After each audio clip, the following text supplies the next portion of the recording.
Imagine that suddenly everything you believe in, values, certainties, even the idea of God, was taken from you. How would you react? And if someone told you that this is not the end, but the beginning of a profound transformation? Friedrich Nietzsche was the man who dared to ask these questions, and the answers he found shook the foundations of the West. In this video, we will dive into the brilliant and restless mind of one of the most controversial and dangerous philosophers in history. What did Nietzsche see in the future of humanity that no one else could perceive? Could it be that he left us a warning that still resonates today? If this already intrigues you, like this video right now and subscribe to the channel. This journey could change the way you see the world and yourself. Let's explore together the vision of the man who declared that God is dead and challenged humanity to create a new meaning for life. Ready? Then join me. Friedrich Nietzsche, the man who would later revolutionize philosophy, was born on October 15, 1844, in a small village called Rockne, near Lutzen in the Kingdom of Prussia, which is now part of Germany. You know that cliché of being special from birth? Well, Nietzsche came into the world on the same day as the birthday of King Friedrich Wilhelm IV, hence his name in honor of the monarch. A bit pompous, don't you think? His father, Ludwig Nietzsche, was a highly respected and beloved Lutheran pastor in the region. Before settling in Rockne, Ludwig spent years as a tutor to the daughters of a duke, those noble affairs that only happened in 19th century Europe. He met Franziska Oehler, a 17-year-old girl, and they quickly married.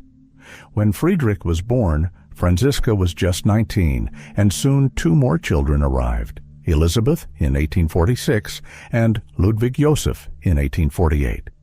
The beginning of Nietzsche's life seemed like something out of a fairy tale. He grew up surrounded by books in the comfortable family home and loved exploring his father's study, which was almost a temple of knowledge. But as life is not a bed of roses, things began to take a turn. In 1848, Europe was ablaze with the springtime of nations, and the deeply conservative Nietzsches were shocked when the King of Prussia had to yield to the demands of the revolutionaries.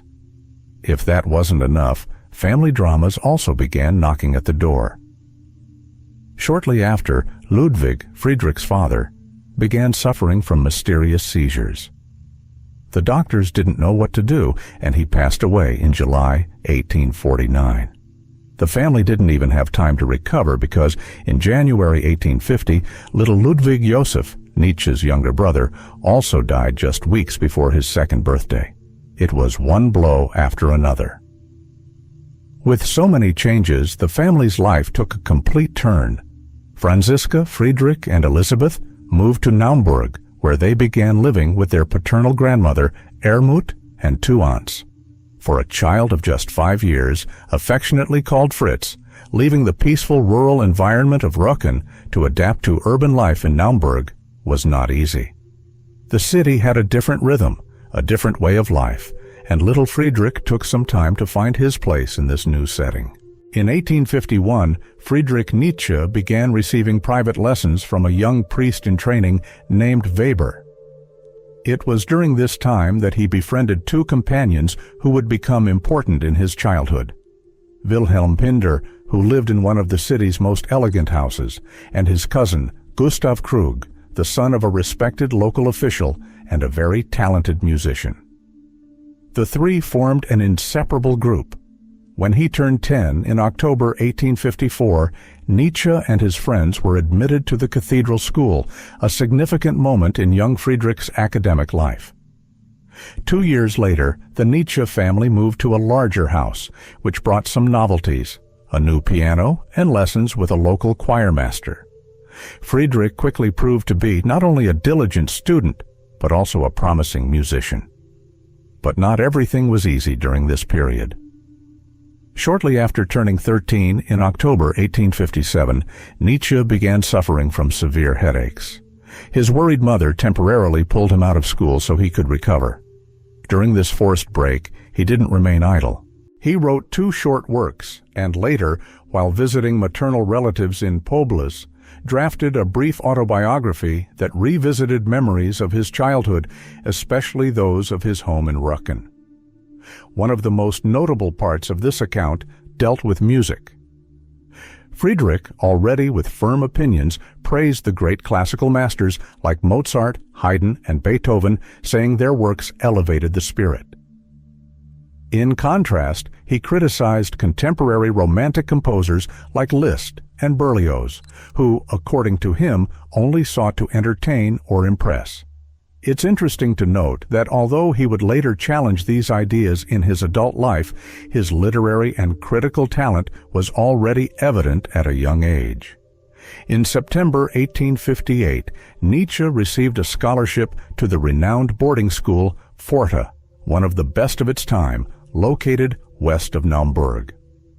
The curriculum there was rigorous, focusing on classical languages such as Latin, Greek, and Hebrew, with school days lasting up to 10 hours. Friedrich adapted well, finding solace in the proximity of his family, whom he visited regularly. However, he missed his friends Wilhelm and Gustav, who continued their studies in Naumburg. During the summer holidays of 1859, Nietzsche visited the university town of Jena, an experience he would remember fondly. When he returned to Pforta in August, he demonstrated that his efforts were worthwhile, achieving first place in his class exams. However, that year also brought losses. His maternal grandfather, David Oehler, passed away at the age of 72, forcing Nietzsche's relatives to leave the house in Poblis. In the summer of 1860, Nietzsche, Wilhelm, and Gustav founded an exclusive literary club called Germania. The trio met regularly to share and discuss their musical and literary creations. Friedrich, inspired by this initiative, began writing a Christmas oratorio, showing that even at such a young age, he took his passion for art and creative expression seriously. In November, Nietzsche received a long letter from his friend Gustav Krug, who passionately praised Richard Wagner's opera, Tristan und Isolde. The monumental 5-hour work, based on the Arthurian legend, had not yet been staged, but was already sparking heated debates among critics thanks to its available scores. Nietzsche, however, did not immediately share Krug's enthusiasm for Wagner. This initial skepticism would change over time. Despite his frequent migraine attacks, Nietzsche continued working on his oratorio throughout 1861. His musical interests also underwent significant transformations. He began to appreciate the music of Franz Liszt, whom he had previously dismissed as sinful. Additionally, he developed a deep interest in Slavic and Hungarian folklore, broadening his cultural and artistic horizons. That same year was crucial for the evolution of Nietzsche's thought on history and literature. He wrote a bold essay in defense of Friedrich Hölderlin, a poet and philosopher who confronted the barbarism of German culture with the glories of classical antiquity and supported the French Revolution. At the same time, he found inspiration in the English poet Lord Byron, especially in the figure of the romantic superhuman hero Manfred. Even more controversial was an essay in which he praised Napoleon III, Emperor of the French and nephew of Napoleon Bonaparte, whose legacy still stirred resentment in Germany due to past invasions. This text was criticized by his 2 closest friends, showing early on Nietzsche's willingness to challenge conventions and generate controversy. As his thought matured, Nietzsche's creativity flourished. In an essay titled Fate and History, he argued that individual freedom was actually shaped by deeply ingrained customs and traditions from childhood, something he called fate. To be truly free, an individual would need to constantly challenge these imposed limitations. This conclusion marked the beginning of Nietzsche's break with his Christian upbringing, launching him on a lifelong journey to free himself from the chains of Christian morality. Despite his recurring health crises and headaches, Nietzsche showed remarkable academic performance at Pforta. In the fall of 1862, he finally succumbed to the allure of Wagner's music. This happened when the Germania Society acquired a copy of the score of Tristan und Isolde. Sitting at the piano, Nietzsche, along with Krug, attempted to explore the grandeur of the opera. He was so fascinated that he took the score back to Forte, ignoring Krug's complaints, who insisted that the purchase had been his idea. In this period of rebellion, Nietzsche began to challenge the rules of his school, joining his peers in smoking and drinking. In the spring of 1863, a teacher caught him returning from a drunken night with a friend, leading to his transfer for a semester. His dedication to literary interests also began to affect his school performance, and he barely passed his final exams in the summer of 1864. Armed with a copy of David Strauss's The Life of Jesus, published in 1835, Nietzsche faced his family's attempts to convince him to resume theological studies. Strauss had questioned the traditional interpretation of the Gospels, arguing that they were written by early Christians several decades after Jesus' death. Inspired by these ideas, Nietzsche reaffirmed his departure from theology and, upon returning to Bonn, officially transferred to the Faculty of Philology. It didn't take long for Nietzsche to realize that Bonn did not meet his expectations. Determined to continue under the tutelage of Friedrich Nietzsche, who had accepted a position at the University of Leipzig, Nietzsche opted to transfer to that institution in his native Saxony. This change, also motivated by economic reasons, marked a turning point in his academic and intellectual life. It was in Leipzig, shortly after his arrival in October 1865, that Nietzsche, then 21 years old, came into contact with the work that would transform his worldview, The World as Will and Representation by Arthur Schopenhauer. In this work, Schopenhauer expanded on the ideas of Immanuel Kant, proposing that the empirical world is a construction of our sensory perceptions, while the ultimate reality is defined by a primordial and unknowable force he called the will. This will permeates all living beings, driving them in a constant struggle for survival. Schopenhauer acknowledged that humans, with their superior intellect, had achieved a relative mastery over nature. However, he saw human will as a force that relentlessly pursues goals only to encounter boredom and dissatisfaction upon achieving them. For him, the only escape from the inherent suffering of the human condition lay in the contemplation of the wonders of nature and the transcendental power of art. In early 1866, Nietzsche intensified his intellectual activities by founding a philological club where he presented a paper that caught Ritschl's attention. Impressed by the young academic's talent, Ritschl offered his support for the publication of his work. Meanwhile, the political landscape surrounding Nietzsche was changing rapidly. Saxony, his homeland, became embroiled in the war between Prussia and the Austrian Habsburg Empire. After Prussia's decisive victory at the Battle of Königgrätz in July, Saxony effectively became a Prussian protectorate. Despite his growing academic success, Nietzsche was swept up by the patriotic fervor that was sweeping through Germany, and in September 1867 he enlisted in an artillery regiment. However, his military career was cut short in March 1868 when he suffered a severe accident after falling from a horse. During his recovery period, he dedicated himself to advancing his academic contributions, turning adversity into an opportunity to deepen his studies. Shortly before entering military service, Nietzsche wrote a notable essay on Diogenes Laertius, the historian and biographer of ancient philosophers. Diogenes is one of the primary sources on the lives and thoughts of key figures in ancient philosophy, such as Zeno of Citium, the founder of Stoicism. This award-winning work solidified Nietzsche's reputation as a promising academic and demonstrated his ability to connect classical thought with his growing interest in philosophy and philology. Nietzsche's essay on Laertius, published in a prestigious journal edited by Ritschl, marked a crucial point in his career. The young philosopher, then 24 years old, contributed to the journal twice more in 1868, consolidating his academic reputation. In October of that same year, after returning to Leipzig following his military service, Nietzsche was on the rise. The following month, fortune smiled upon him once more. On November 8th, he was invited to a private gathering to meet Richard Wagner, one of his great idols. Wagner, the host of the occasion, captivated those present by performing excerpts from his operas. The affinity between the composer and Nietzsche quickly became apparent during a conversation about philosophy. Nietzsche was especially fascinated to discover that Wagner was an ardent admirer of Schopenhauer, whose work deeply influenced the young philosopher. At the end of the meeting, Wagner invited Nietzsche to visit him at his home in Lucerne, Switzerland, to further their discussions.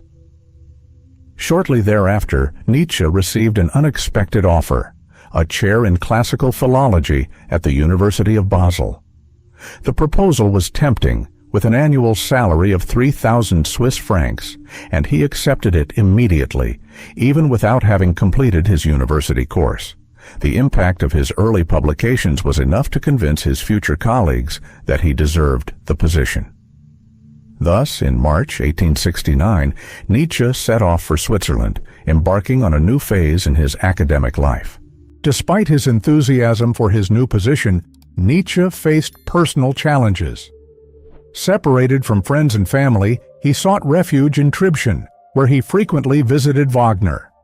There, he forged close ties with Cosima von Bülow, Wagner's wife and future spouse, whom he admired as a model of femininity. During this period, Wagner was working on the third part of his epic cycle, The Ring of the Nibelung, and both found mutual inspiration in the combination of art and philosophy. After a memorable Christmas with the Wagners, Nietzsche returned to Basel and began articulating controversial ideas in lectures in early 1870. In these lectures, Nietzsche challenged the traditional view of Socrates, whom he accused of being a force behind the decline of Greek culture. According to his analysis, the peak of Greek civilization had occurred in the 6th and early 5th centuries, BC, while Socrates, with his simplistic philosophical approach, symbolized the beginning of a cultural decline. These reflections would later be expanded in his writings.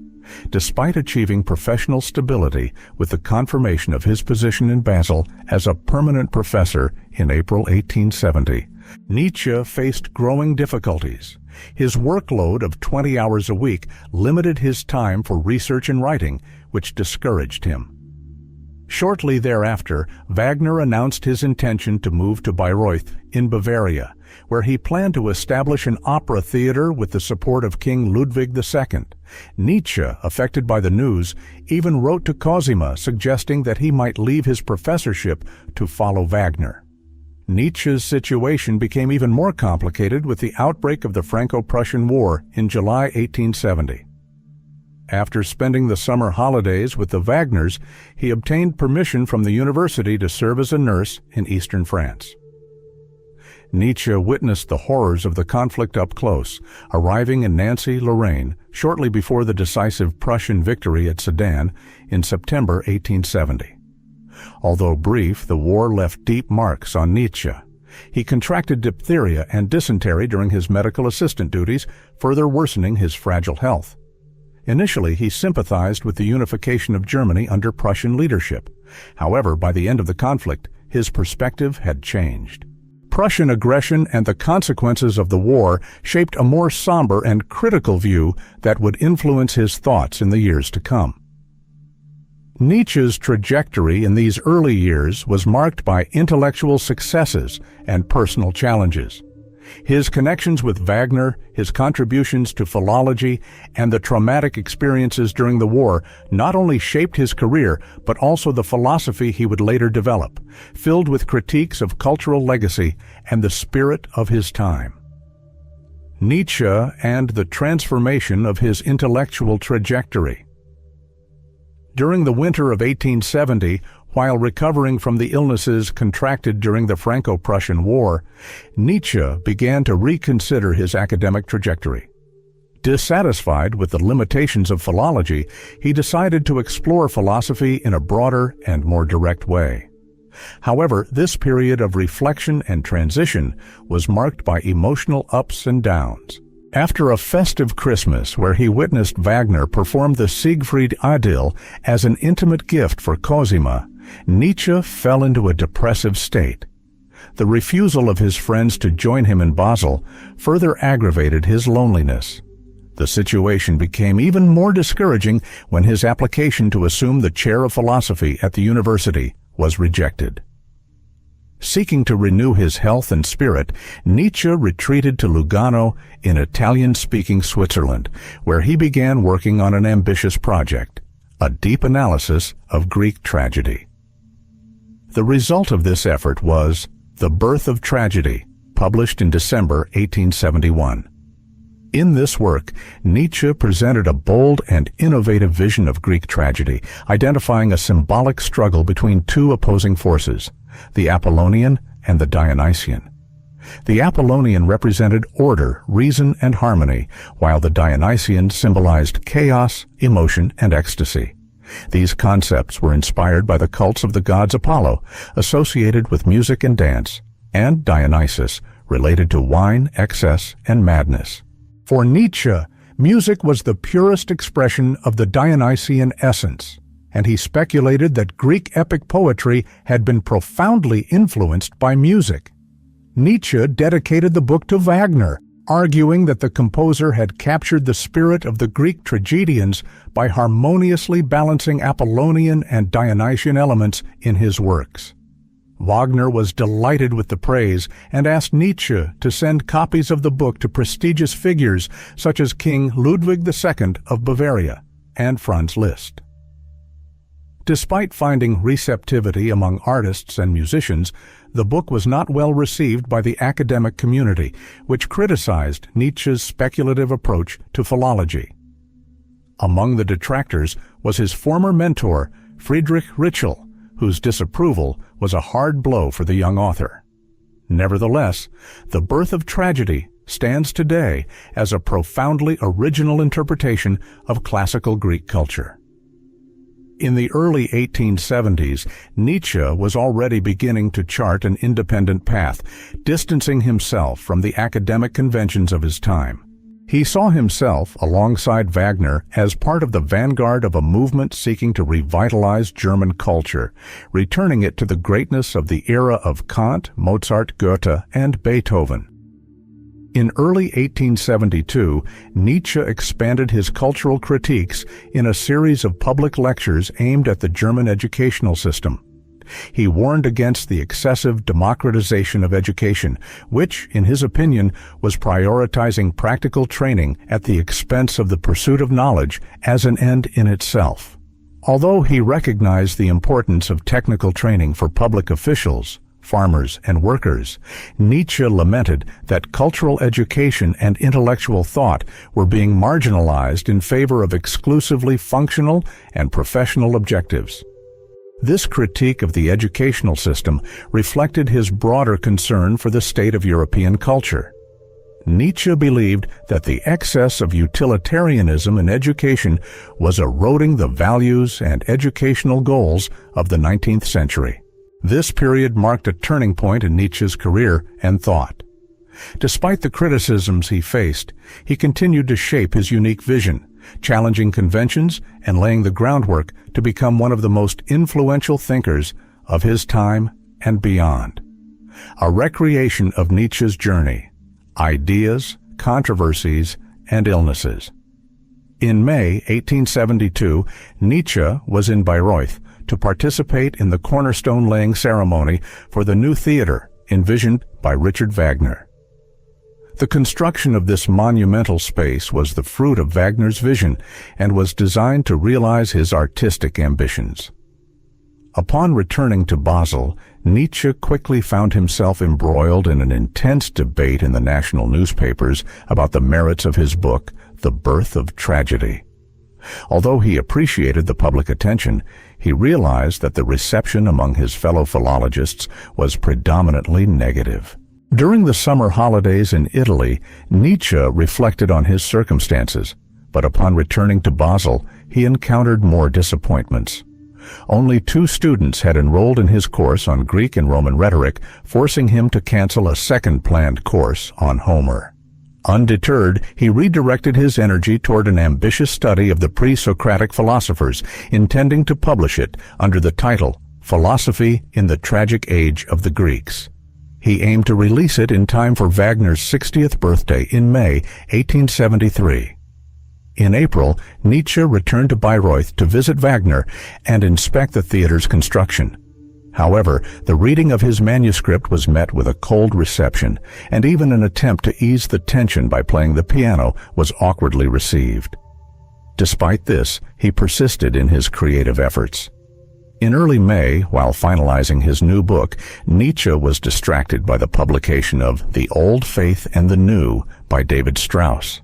Strauss, whose ideas had previously inspired Nietzsche to break with religion, now proposed a progressive vision of Christianity that attacked Schopenhauer's pessimistic perspective, labeling it as the product of a decaying brain. Indignant, Nietzsche responded with a fierce essay against Strauss, accusing him of representing cultural conformity in Germany, an abandonment of the ideals of truth and beauty in exchange for easy and comforting answers. This essay was the first in a series that Nietzsche would publish in 1876 under the title Untimely Meditations. In the second essay, On the Use and Abuse of History for Life, Nietzsche defended the study of the past as a means to inspire humanity to achieve greatness, but warned against the idolatry of heroes and myths. He argued that the past should be constantly reinterpreted in light of future needs. In this text, Nietzsche criticized the scientific and excessively analytical approach to history in Germany, which, according to him, weakened the inspiring impact of the past. Another text in this collection, Schopenhauer as Educator, was a tribute to the philosopher who had so greatly influenced Nietzsche. It exalted the way Schopenhauer challenged conventions and sought to liberate his readers from limiting beliefs. However, Nietzsche's originality transcended any direct influence, consolidating his untimely meditations. Richard Wagner in Bayreuth focused on art and Wagner's impact on his life and philosophy. Although he began this essay in 1875, debilitating health problems delayed its completion. Nietzsche suffered from a series of severe symptoms, including gastric spasms, unbearable headaches, progressive vision loss, and eventually fainting and convulsions. For decades, scholars have debated the causes of these illnesses, speculating about tertiary syphilis, neurological disorders, or even a brain tumor.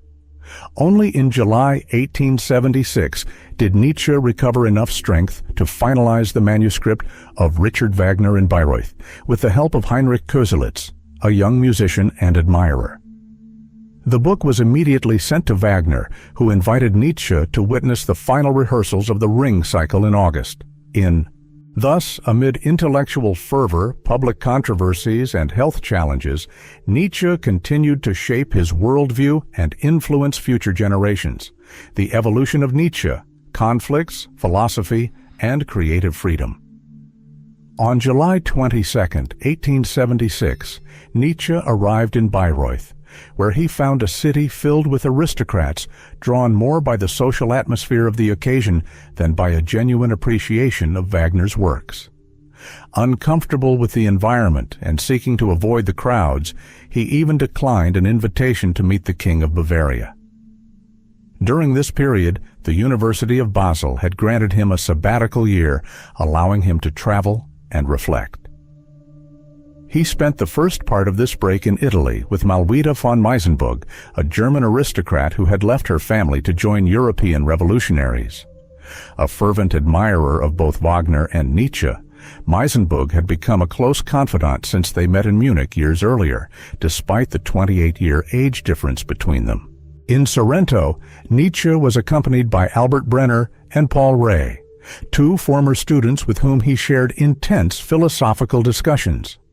Under Ray's influence, Nietzsche began to reevaluate Schopenhauer's pessimism while distancing himself from Wagner, especially due to the composer's heightened German nationalism. In addition to these intellectual divergences, Wagner was beginning to realize that his plans to make Nietzsche the editor of a newspaper dedicated to his ideas were unfeasible given the philosopher's fragile health. In the autumn of 1877, back in Basel, Nietzsche consulted Dr. Otto Iser in Frankfurt to address his persistent vision problems. The diagnosis revealed damage to the optic nerve, and the doctor recommended that he completely abandon reading and writing for several years, a piece of advice Nietzsche categorically ignored. During this time, he was working on a fifth, untimely meditation, which eventually transformed into an independent and extensive work published in the spring of 1878 under the title Human, All Too Human. This new phase of Nietzsche's work was marked by a radical break with his previous ideas. In 638 brief and provocative aphorisms, he questioned the existence of absolute truths and rejected the attempts of Kant and Schopenhauer to find them. Nietzsche now exalted science as a driving force of human progress, superior even to art, although he recognized the role of art as a bridge for the transition from religious thought to free thought. The book's subtitle, A Book for Free Spirits, reflected his intention to challenge conventions and inspire intellectual autonomy. However, the ideas in the book were met with resistance from both his friends and Wagner, who was deeply disappointed. Nietzsche decided not to send a copy to the composer, but later learned that Wagner acquired the book and, after reading the first fragments, abandoned it to preserve his positive impressions of the philosopher's earlier works. Nietzsche's friends also opposed the book, particularly uncomfortable with his rejection of morality. Nietzsche responded to the criticisms with even more audacity, publishing a second part titled Opinions and Maxims, composed of 400 aphorisms. He argued that the humility and sacrifice promoted by Christianity were, in reality, strategic egoism. He denounced Christianity as a cult of suffering, a critique that further polarized opinions about his work. Nietzsche's weakened health forced him to retire from his position at the University of Basel in May 1879. In his 30s, he depended on a modest annual pension of 3,000 Swiss francs, occasionally supplemented by the help of friends and family. Despite this, his departure from academic responsibilities paved the way for the most productive phase of his career. In the autumn of that same year, Nietzsche completed another collection of aphorisms titled The Wanderer and His Shadow. In this work, he continued to deconstruct, arguing that humans should reject abstractions like the salvation of the soul. For him, the pursuit of truth was deeply rooted in earthly experience, not in transcendent speculations. Thus, free from institutional constraints and inspired by his growing independence, Nietzsche was ready to delve even deeper into the revolutionary ideas that would shape philosophical thought in the following century. His trajectory, marked by internal and external conflicts, revealed an indomitable spirit in search of a new understanding of the human condition. Friedrich Nietzsche confronted an age-old philosophical question about the state of nature by criticizing Jean-Jacques Rousseau's famous idea that man is born free but is everywhere in chains. Instead of seeing the formation of communities as the result of a voluntary renunciation of individual freedoms for the benefit of social good, Nietzsche argued that human societies arose as responses to external threats, and that the earliest forms of justice were essentially institutionalized mechanisms of revenge. These reflections, among others, were explored in his book, The Wanderer and His Shadow. The work uses aphorisms to investigate the positive and negative aspects of this issue, such as the impact of war. Nietzsche observed that despite its destructive nature, war could also revitalize stagnant communities and resolve internal tensions. Although controversial, many of the ideas developed in this book were eventually widely incorporated into the field of anthropology and the study of primitive societies. In the winter of 1879, Nietzsche faced a severe deterioration in his health, prompting him to seek warmer climates throughout 1880. In February of that year, he traveled to the northern lakes of Italy, where he met with Heinrich Koselleck, a friend who was instrumental in transcribing Nietzsche's nearly illegible manuscripts. The spring offered pleasant moments in Venice, but the summer heat forced him to take refuge in the spa town of Marienbad in what is now the Czech Republic. After briefly returning to Naumburg in September, Nietzsche set off again for Italy in October, settling in Genoa. There, he worked intensely, and by February 1881, he had completed the draft of Morgenröte, Dawn, which was published in June. Although the book received little attention at the time, it marked a significant advance in Nietzsche's critiques of Christianity, highlighting its negative impact on human progress. At the same time, the work reflected his admiration for Eastern religions like Buddhism, which dispense with divine figures in favor of an individual quest for spiritual fulfillment. In early 1882, Nietzsche enjoyed exceptional health and the company of Paul Rée, who had brought with him a typewriter. Although they were a novelty at the time, typewriters already facilitated intellectual work, and Nietzsche attempted to use them, though he faced difficulties operating them. In a humorous tone, he even suggested that he might need a wife to help him. This topic was not new. He had previously discussed the idea of marriage with Rée and Malwida von Meisenberg, especially during his stay in Sorrento. After 5 weeks in Genoa, Rée departed for Rome, where he met the young Russian Lou Salome at Massenbug's salon. Salome, a 21-year-old poetess with provocative opinions, had distanced herself from the religious and moral beliefs she had acquired during her theological studies. Impressed by Salome's intellect, Rée encouraged Nietzsche to meet her. In April, after a brief visit to Sicily, Nietzsche arrived in Rome. Although their initial encounter was somewhat awkward, he quickly became fascinated by Salome, seeing her as a potential disciple and intellectual ally. Later, Salome claimed that Nietzsche had proposed marriage during a meeting in Lucerne, but he denied it, emphasizing that he only sought an intellectual companionship, in contrast to Rée, who courted her with romantic fervor.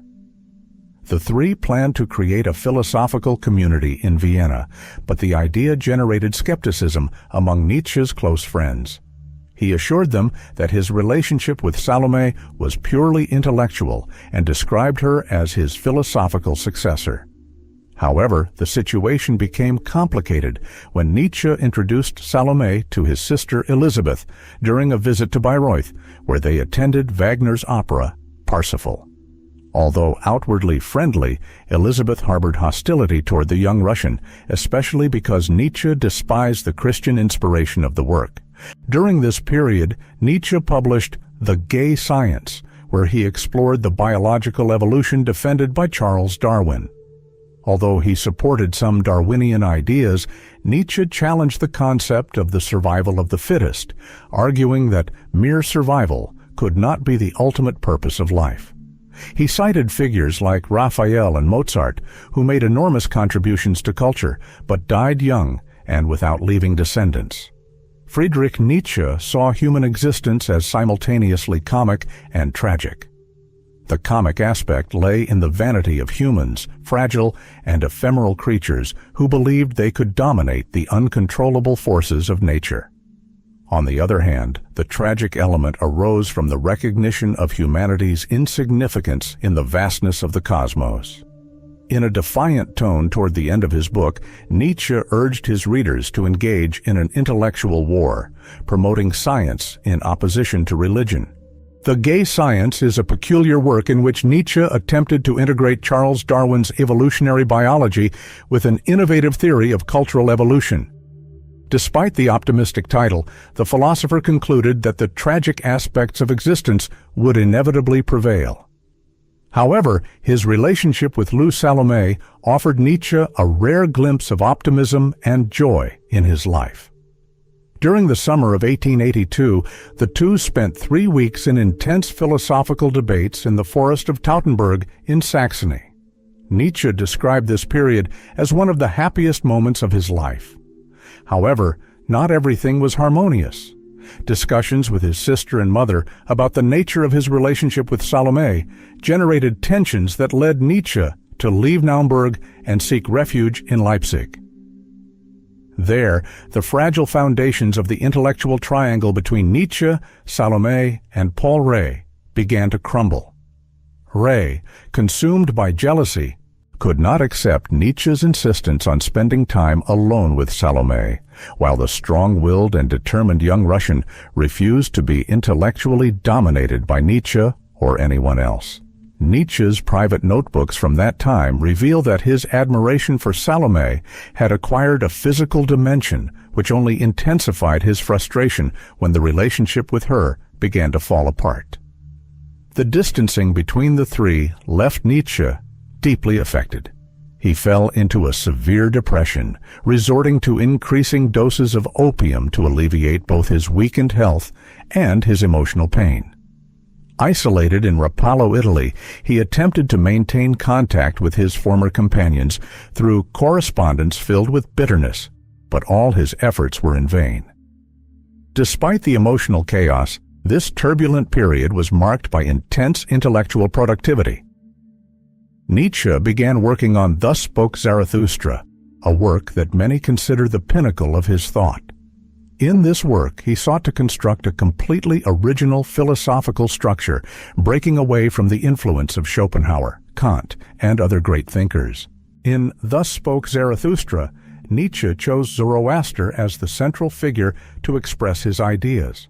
Zoroaster, or Zarathustra, was the founder of Zoroastrianism, the ancient monotheistic religion that flourished in Mesopotamia and Persia during the first millennium BC.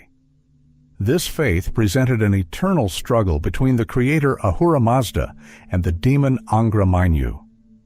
Although Nietzsche rejected the dualistic vision of good and evil typical of Zoroastrianism, he saw Zoroaster as a symbol of rebellion against the status quo, a prophet who challenged established beliefs. Thus, Zarathustra became the spokesperson for his philosophy. With this, Nietzsche forged a deeply unique thought, breaking with past conventions and exploring new philosophical horizons. Even amid pain and isolation, he managed to transform his anguish into one of the most impactful works in the history of philosophy. By the end of January 1883, Friedrich Nietzsche wrote the first part of Thus Spoke Zarathustra in just 10 days. A few weeks later, he received the unexpected news of Richard Wagner's death in Venice. Although they had severed ties in the mid-1870s after a bitter divergence of opinions, Nietzsche still admired certain aspects of the composer's work. In April 1883, during a visit to Rome, Nietzsche reconciled with his sister Elizabeth, with whom he had previously broken ties due to her involvement in the conflicts that destroyed his plans with Lou Andreas Salome. In June, he returned to his favorite retreat in Sils Maria in the Swiss mountains, where he faced frustration over the delay in the publication of the first part of Zarathustra, caused by Ernst Schmeitzner, his publisher in Leipzig. Nietzsche believed that the book's provocative assertion, "God is dead," had caused hesitation in the printer, delaying its publication. The text of Zarathustra was paradoxical. Nietzsche argued that the advancement of science and modernity was undermining Christianity, leading to its inevitable decline. However, Zarathustra himself was presented as a figure parallel to Jesus Christ, and Nietzsche even described the book as a fifth gospel. These contradictions reflected his thesis that humanity was entering a new stage of evolution, surpassing the religious paradigm of the past and advancing toward the ascension of the Übermensch, the Superman, a figure based on rationality and superior values. In July 1883, Nietzsche completed the second part of Zarathustra, composed of 22 new discourses. In this work, he deepened his critique of the hypocrisy of Christians, who sought self-negating virtues with the aim of reaching the heavenly kingdom. It was during this phase that Nietzsche began to formulate his idea of the will to power, reinterpreting Schopenhauer's concept of the struggle for survival as an incessant quest for dominance. He argued that all human relationships were permeated by the desire to control others. Nietzsche also criticized Christianity for having triumphed not because of its original moral message, but because Roman emperors of the first century adopted it as a tool for political consolidation. He maintained that since then, the Church had strayed from Christ's ideals, prioritizing material power over spiritual values. For Nietzsche, the solution was a new morality detached from the Christian legacy. In early 1884, while in Nice, Nietzsche finalized the third part of Zarathustra. In this section, Zarathustra returns to the mountains and confronts the idea that time is infinite, implying that everything in life repeats eternally. Although this led him to the melancholic conclusion that humanity would never fully evolve as a collective, Zarathustra finds some solace in the acceptance of eternity. Initially, Nietzsche planned to conclude the trilogy with this third part, but in January 1885, he wrote 20 more chapters of Zarathustra. These texts, marked by an even more explicit sacrilegious tone, led Nietzsche to restrict their publication to only 40 copies, which he distributed among close friends. This limited edition was printed by Konstantin Naumann of Leipzig, as Nietzsche ended his relationship with Schmeitzner. Simultaneously, Nietzsche faced new family conflicts. His sister Elizabeth announced her marriage to Dr. Bernhard Förster, a fervent Wagnerian and advocate of radical nationalist ideals. Förster planned to establish a nationalist German community in South America after being removed from his professorship due to his extremist views. Although Nietzsche and his mother opposed the union, the couple married in May 1886 and departed for Paraguay early the following year. After concluding Zarathustra, Nietzsche decided to abandon the use of religious figures as spokespeople in his work and return to writing conventional philosophical treatises. In March 1886, he completed Beyond Good and Evil, a work that encountered difficulties in publication and was eventually released at his own expense in an initial print run. There were concrete reasons for Nietzsche's discouragement. His works, including Thus Spoke Zarathustra, did not achieve good sales, leaving hundreds of copies stored without distribution. This situation generated resistance among publishers who hesitated to publish his books for fear of financial losses. Eventually, the inventory of his previous titles was acquired by the music publisher Ernst Wilhelm Fritsch. Despite the discouraging results, Nietzsche remained determined and invested in the publication of 150 copies of Beyond Good and Evil, a work he considered a powerful synthesis of his philosophical thought. In this book, Nietzsche once again criticized the movements of democratization and egalitarianism, which he saw as a harmful consequence of Christianity. For him, the most significant cultural and creative advances of humanity had emerged in aristocratic contexts. Based on his idea that morality was a social construct intended to regulate human behavior, Nietzsche established a distinction between slave morality and master morality. However, his optimism regarding the impact of the book was soon dashed. In February 1887, Nietzsche received the news that only 65 copies of Beyond Good and Evil had been sold, a blow that left him deeply disappointed. Among the few readers who recognized the value of the work was Meta von Salis, a Swiss historian and the first woman in the country to earn a doctorate. Nietzsche and Salis, who had known each other since 1884, developed a close friendship. In the summer of 1887, during a visit from Salis to Nietzsche in Sils Maria, he began working on a sequel to Beyond Good and Evil titled On the Genealogy of Morality. Drawing on his background in philology, Nietzsche explored the linguistic and cultural evolution of morality. He observed that in many ancient languages, the term good had its origins in words associated with nobility and courage, while bad derived from terms related to the common or humble. For Nietzsche, this shift in meaning began with the priestly classes of the early civilizations of the Levant and the Middle East. In those societies, concepts like purity and faith gradually assumed greater importance than characteristics like bravery or strength.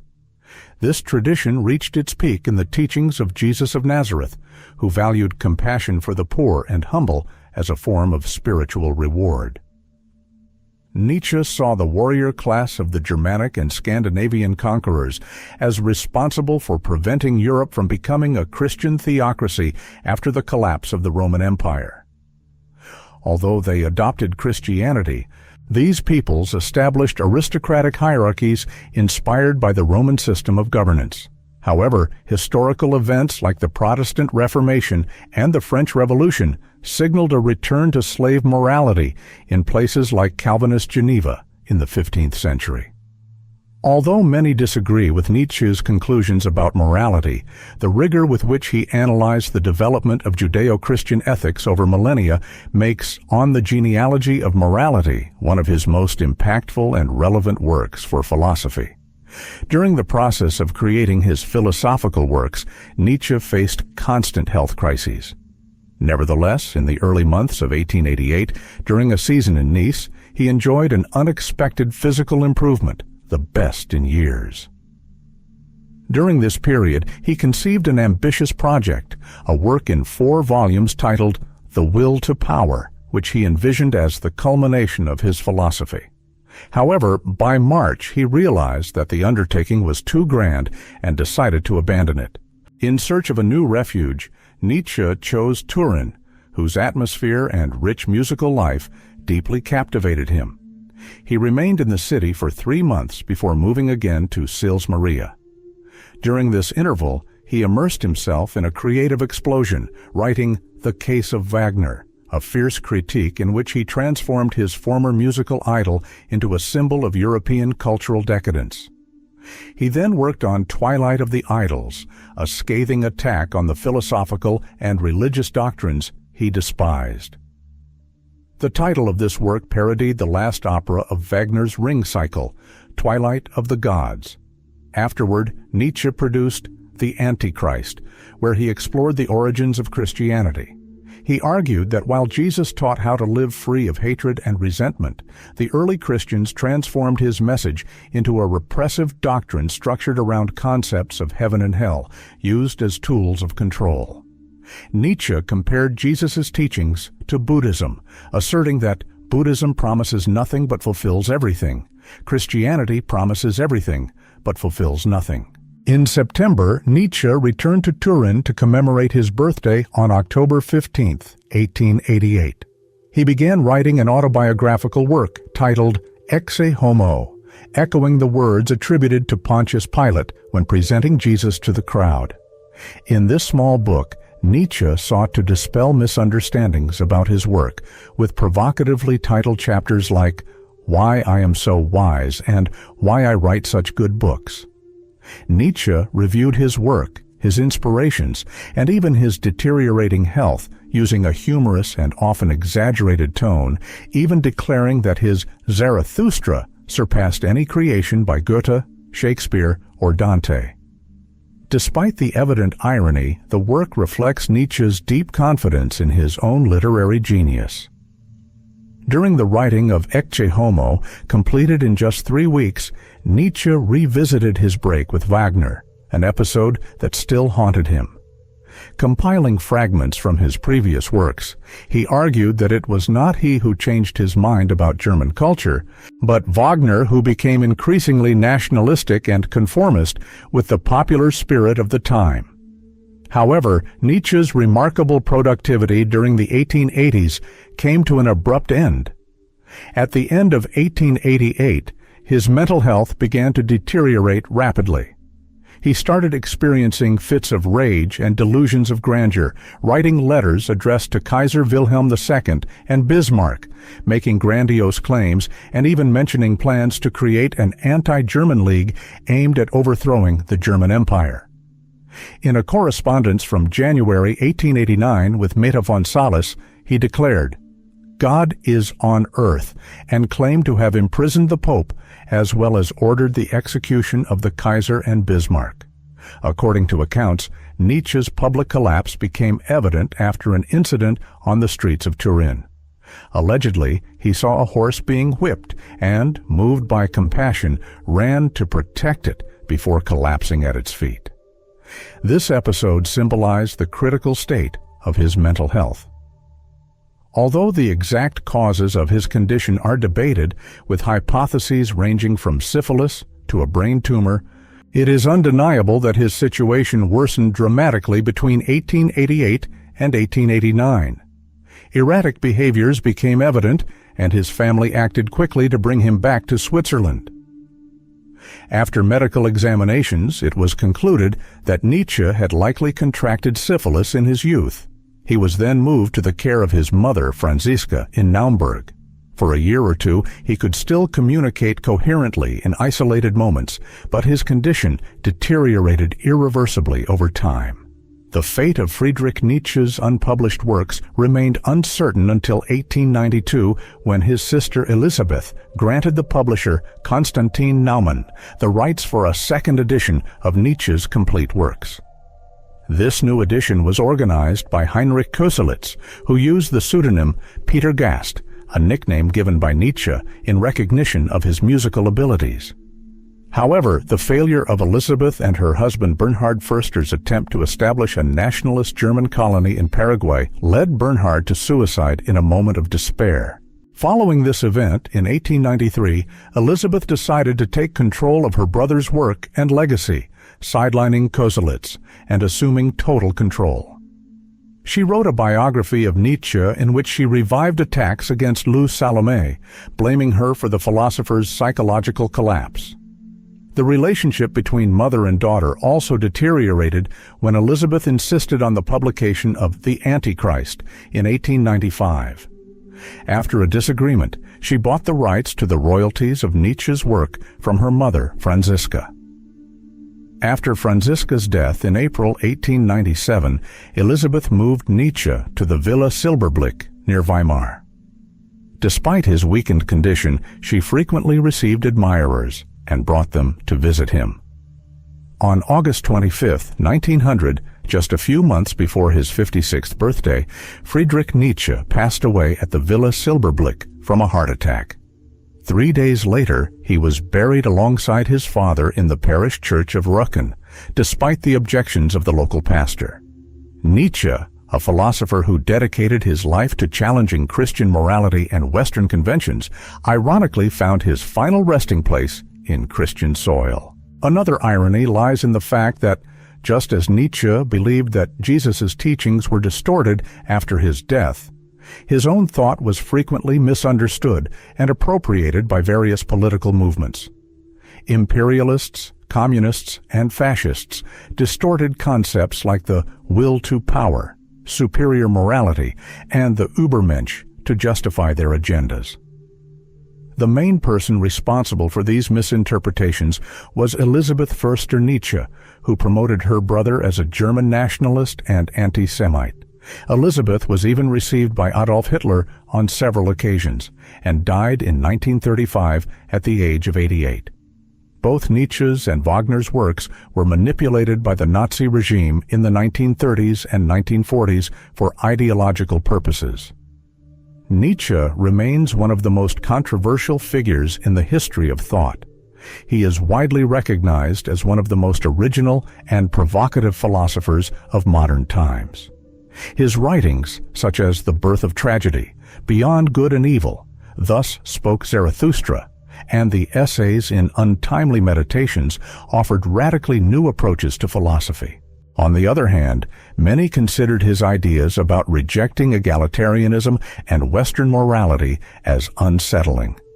Despite this, attributing fascist stances to him is a gross and inaccurate simplification. Regardless of the criticisms, Nietzsche's influence is undeniable. His famous thesis on the death of God anticipated the secularization of the 20th century and shaped much of post-war existentialist philosophy.